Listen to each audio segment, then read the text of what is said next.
Hi, I'm Ryan Jackson with Vermeer Midwest in Goodfield, Illinois, and I will be showing you how to change teeth on a TG 5000. So the first step is to take the old tooth off.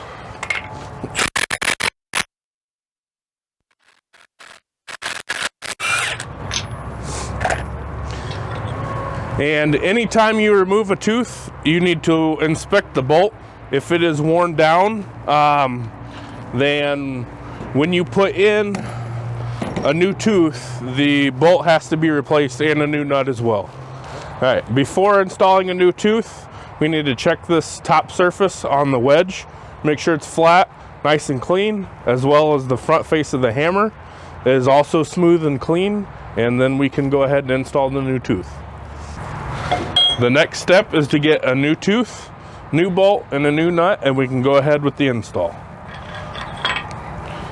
Insert your bolt, make sure it's flush with the inside of the tooth, and go ahead and put your new nut on.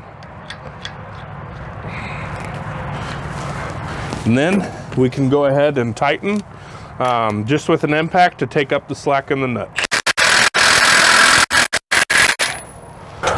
For this style 7/8 single bolt tooth, these are torqued to 450 foot-pounds.